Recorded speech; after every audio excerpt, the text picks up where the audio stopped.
ಆತ್ಮೀಯ H16 news ಅರ್ಥಾತ್ ಹೇ ಸೀತಾರಾಮಗೆ ಸ್ವಾಗತ. ನಾನು ನಿಮ್ಮವ MI ಅಥವಾ ಮಲ್ಲಪ್ಪ ಜೋತಾವಾರ್. ಆದ್ಮೇಲೆ ಈಗ ತಾವು ದಿನ ಸುದ್ದಿಗಳನ್ನು ಅದರ ಜೊತೆಗೆ ವಿಶೇಷತೆಗಳನ್ನ ನೋಡ್ತಾ ಹೋಗಿ ವಿಶೇಷ ಈ ಮೊದಲನೇ ಸುದ್ದಿಯನ್ನು ನೋಡಿ.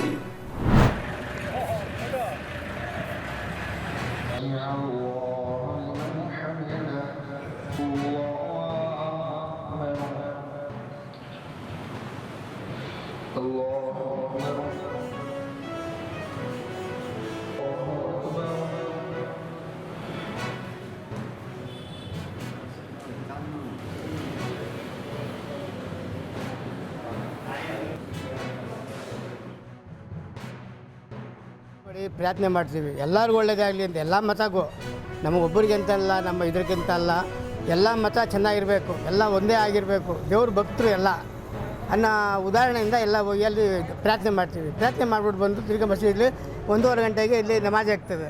ತಿರ್ಗಿ 5:15ಗೆ ತಿರ್ಗಿ ನಮಾಜ್ ಆಗ್ತದೆ. ತಿರ್ಗಿ 7 ಗಂಟೆಗೆ ತಿರ್ಗಿ ನಮಾಜ್ ಆಗ್ತದೆ. ತಿರ್ಗಿ 8:15ಗೆ ಒಂದು ಸತಿ ನಮಾಜ್ ಆಗ್ತದೆ. ಇದು ಭಕ್ತಿ, ದೇವ್ರಿಗೆ ಭಕ್ತಿ ಅಷ್ಟೇ. ಇನ್ಯಾರು ಯಾರು ತೋರಿಸೋದೇ ಇಲ್ಲ, ಯಾರಿಗೂ ಏನು ಹೇಳೋಂಗೂ ಇಲ್ಲ. ಇವೆರಡು ಹಬ್ಬನೇ ಇದು ಕಂಪಲ್ಸರಿ. ಅವನು ಅಲ್ಲ ಹುಕುಂ ಮಾಡಲೇಬೇಕು. ಇದರಲ್ಲಿ ಏನು ಅಂದರೆ ಇದರಲ್ಲಿ ರಂಜಾನ್ದಲ್ಲಿ 30 ಉಪವಾಸ ಮಡಗಿ 30 ದಿವಸ ಉಪವಾಸ ಮಡಗಿ ಲಾಸ್ಟ್ನಲ್ಲಿ ಹಬ್ಬ ಮಾಡ್ತೀವಿ.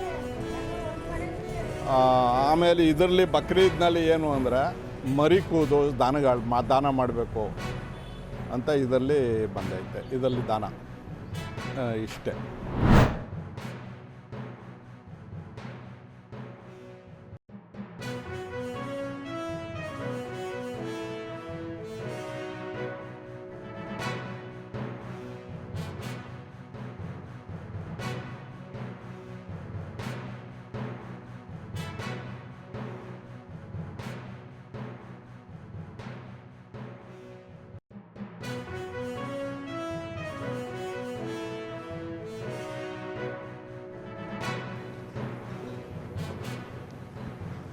ಸ್ಥಾನಗಳನ್ನು ನಾವು ಪಡೆದಿದ್ದೇವೆ.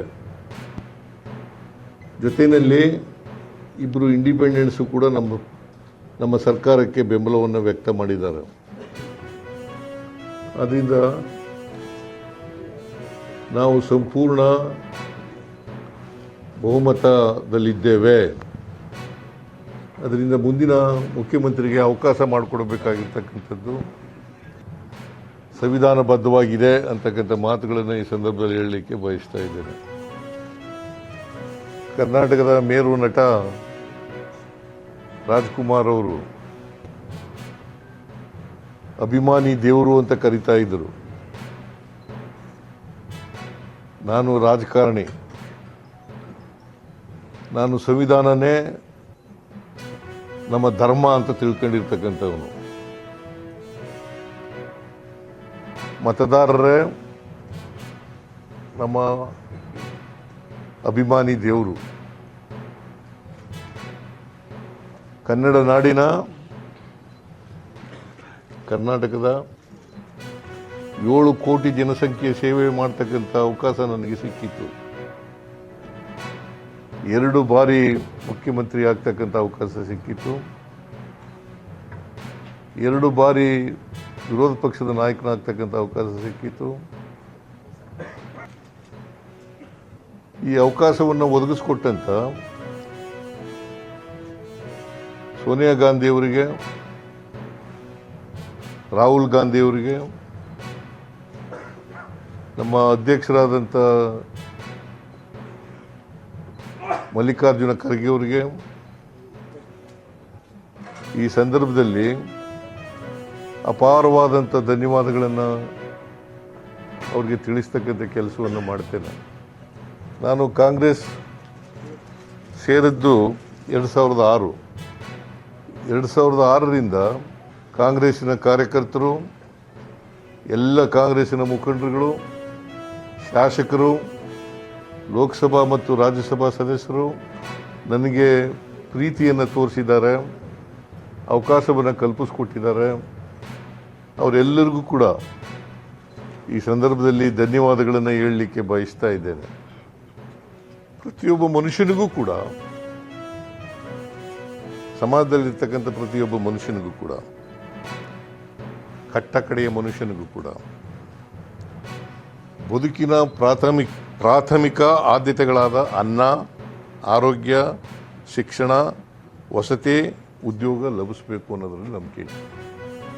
ಅದಕ್ಕೋಸ್ಕರನೇ ಸಮಾಜದಲ್ಲಿರ್ತಕ್ಕಂಥ ಎಲ್ಲ ಬಡವರು ಅವ್ರಿಗೆಲ್ರಿಗೂ ಕೂಡ ಅನ್ನ, ಗೃಹಲಕ್ಷ್ಮಿ ಮೂಲಕ 2,000 ರೂಪಾಯಿ ಕೊಡೋದು, ಎಲ್ಲ ಜಾತಿಯವರು, ಎಲ್ಲ ಧರ್ಮದವರು. ಆಮೇಲೆ ಗೃಹ ಜ್ಯೋತಿ ಮೂಲಕ ಎಲ್ಲ 1,64,00,000 ಕುಟುಂಬಗಳಿಗೆ ಗೃಹ ಜ್ಯೋತಿ ಕೊಡ್ತಾ ಇದ್ದೀವಿ. 1,64,00,000 ಗೃಹ ಜ್ಯೋತಿ, ಗೃಹಲಕ್ಷ್ಮಿ, ಅನ್ನಭಾಗ್ಯ, ಯುವ ನಿಧಿ, ಶಕ್ತಿ ಯೋಜನೆ. ನಮ್ಮ ಸರ್ಕಾರಿ ಬಸ್ಗಳಲ್ಲಿ ಕರ್ನಾಟಕದ ಒಳಗಡೆ ಎಲ್ಲಿ ಬೇಕಾದರೂ ಹೋಗ್ಬೋದು, ಫ್ರೀ. ಆಮೇಲೆ ರಾಜ್ಯದಲ್ಲಿ ಬರ ಬಂದಾಗ ಬಹಳ ಪ್ರಾಮಾಣಿಕವಾಗಿ ಎದುರಿಸಿದ್ದೀವಿ ಅದನ್ನು.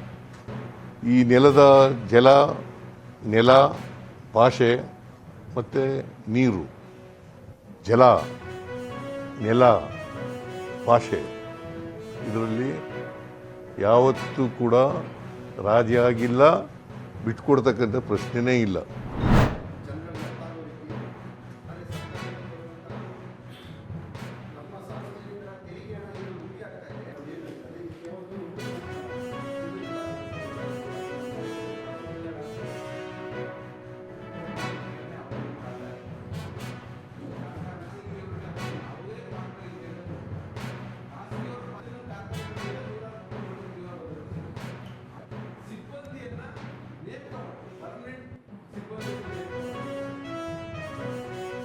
ಹೇಳಿ ಮಾರಾಟ ಮಾಡಿದ್ದಾರೆ.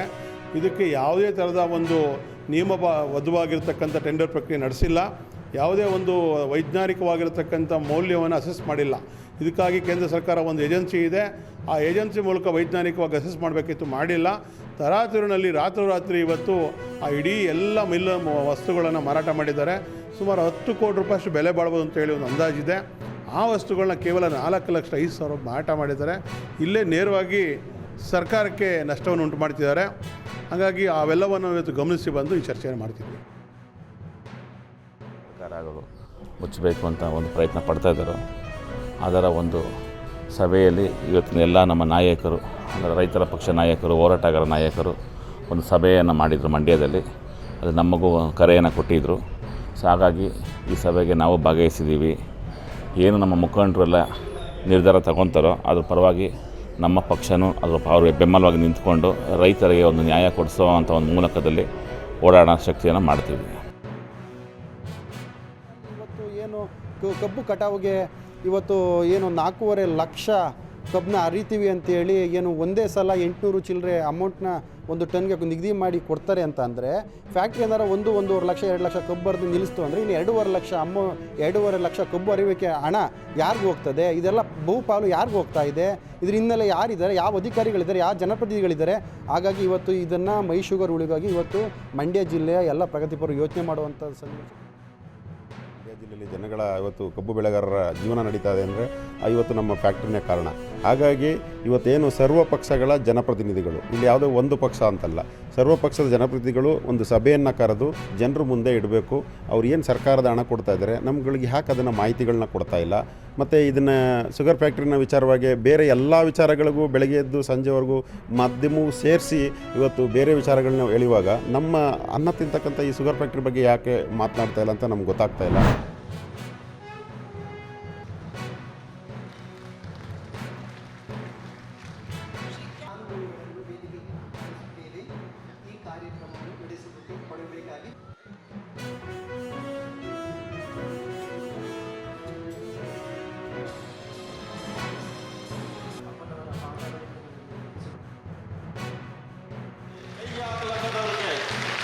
ಅವರೊಬ್ಬ ಅಮ್ಮನಾಗಿ ಇವತ್ತು ಸರ್ಕಾರ ಮಾಡಲಾರಕ್ಕೆ, ಯಾವುದು ಸರ್ಕಾರ ಮಾಡಬೇಕು ಅಥವಾ ಕೆಲವು ಸಂಗತಿಗಳನ್ನು ಸರ್ಕಾರ ಮಾಡಲಿಕ್ಕೆ ಸಾಧ್ಯ ಇಲ್ಲೋ ಆ ಕೆಲಸವನ್ನು ಅವರು ಮಾಡ್ತಾ ಇದ್ದಾರೆ. ವೈಜ್ಞಾನಿಕ ಮನೋಭಾವ, ವಿಶ್ವದ ನ್ಯಾನೋ ತಂತ್ರಜ್ಞಾನ ಜೈವಿಕ ತಂತ್ರಜ್ಞಾನ, ವೈದ್ಯಕೀಯ ವಿಜ್ಞಾನ, ವೈರ್ಲೆಸ್ ತಂತ್ರಜ್ಞಾನ ಸೇವೆಗಳಲ್ಲಿ ಅವರು ಸೇವೆಯನ್ನು ಕೊಟ್ಟಂಥವರು. ಹಾಗಾಗಿ G20 ನಡೆದಾಗೂ ಸಹಿತ G20 ನಮ್ಮ ದೇಶದ ಅತ್ಯಂತ ಪ್ರತಿಷ್ಠಿತವಾದಂತಹ ಒಂದು ಕಾರ್ಯಕ್ರಮ. ಸನ್ಮಾನ್ಯ ಪ್ರಧಾನಮಂತ್ರಿ ನರೇಂದ್ರ ಮೋದಿಯವರು ಜಗತ್ತಿನ ಬೇರೆ ಬೇರೆ ಭಾಗದಲ್ಲಿ ದೇಶದ ಬೇರೆ ಬೇರೆ ಭಾಗದಲ್ಲಿ ಆ ಮೀಟಿಂಗ್ಗಳನ್ನು ನಡೆಸಿದಾಗ ಈ ಮೀಟಿಂಗದ ಒಂದು ಪ್ರಮುಖ ಸ್ಥಾನವನ್ನು ನಮ್ಮ ತಾಯಿ, ನಮ್ಮ ಅಮ್ಮ ವಹಿಸಿದ್ರು ಅನ್ನೋದು ಕೂಡ, ಮತ್ತು ಜಗತ್ತಿನ ನಾಯಕರ ಮೇಲೆ ಒಂದು ಅಚ್ಚಳಿಯದ ಪ್ರಭಾವವನ್ನು ಬೀರಿದಂತಹ ತಾಯಿ ನಮ್ಮ ಮುಂದೆ ಇದ್ದಾರೆ. ಸಮಾಜದ, ದೇಶದ, ಊರಿನ ಸಂಸ್ಕೃತಿ ಮತ್ತು ಪರಂಪರೆಯನ್ನು ನಾವು ಆಚರಿಸುವ ಜೊತೆಯಲ್ಲಿ ಇದನ್ನು ಯುವ ಜನಾಂಗ ಮಾತ್ರ ಅಲ್ಲ, ಮುಂದಿನ ವಿದ್ಯಾರ್ಥಿ ಸಮುದಾಯ ಮತ್ತು ಇನ್ನು ಯಾರು ಹುಟ್ಟಿ ಬರ್ತಾರೆ ಅವ್ರಿಗೆ ಇದನ್ನೆಲ್ಲ ವರ್ಗಾಯಿಸುವಂಥ ದೊಡ್ಡ ಮಟ್ಟದ ಒಂದು ಕಾರ್ಯಕ್ರಮವನ್ನು ಹೇಳಲಿಕ್ಕೆ ನಾನು ಇಚ್ಛಿಸುವುದು. ಅದರ ಅಮ್ಮನ ಚಿಂತನೆ ಏನಿದೆ ಅದರ ರಾಯಭಾರಿಗಳಾಗಿ ಕೆಲಸ ಮಾಡೋ ಜವಾಬ್ದಾರಿ ಅದು ನಿಮ್ಮೆಲ್ಲರಿಗೂ ಇವತ್ತು ಜವಾಬ್ದಾರಿ ಆಗಿದೆ. ಆ ಒಂದು ಜವಾಬ್ದಾರಿ ನಾವೆಲ್ಲ ಕೂಡ ಹಮ್ಮಿಕೊಳ್ಳುವಂತ ಕೂಡ ನಾನು ಹೇಳಲಿಕ್ಕೆ ನಾನು ಇವತ್ತು ಬಯಸ್ತೇನೆ. ಬಹುಶಃ ನಾನು ಯಾವಾಗಲೂ ಮಾತು ಹೇಳ್ತಾ ಇರ್ತೇನೆ, ಧಾರ್ಮಿಕ ನಂಬಿಕೆ ಅದು ದೌರ್ಬಲ್ಯವಲ್ಲ, ಧಾರ್ಮಿಕ ನಂಬಿಕೆ ಅದು ನಮ್ಮ ಮಣ್ಣಿನ ದೊಡ್ಡ ಮಟ್ಟದ ಶಕ್ತಿ ಅಂತ ಹೇಳಲಿಕ್ಕೆ ನಾನು ಇವತ್ತು ಬಯಸ್ತೇನೆ. ತಾವೆಲ್ಲ ಇಲ್ಲಿವರೆಗೆ ಸುದ್ದಿಗಳನ್ನು ನೋಡಿದಿರಿ, ಜೊತೆಗೆ ವಿಶೇಷ ಘಟನೆಗಳನ್ನು ಸಹ ನೋಡಿದಿರಿ. ಅದು ನಿಮ್ಗೆ ಏನು ಅನ್ನಿಸ್ತು? ನಿಮಗೆ ಲೈಕ್ ಮಾಡಿರಿ, ಶೇರ್ ಮಾಡಿರಿ, ಕಾಮೆಂಟ್ ಮಾಡಿರಿ, ಜೊತೆಗೆ ಸಬ್ಸ್ಕ್ರೈಬ್ ನಿಲ್ಲಿಸ್ಬೇಡ್ರಿ. H16 ನ್ಯೂಸ್ ಅರ್ಥಾತ್ ಸೀತಾರಾಮ್ ಸತ್ಯದ ಕೈಗನ್ನಡಿ ವಂದನೆಗಳು.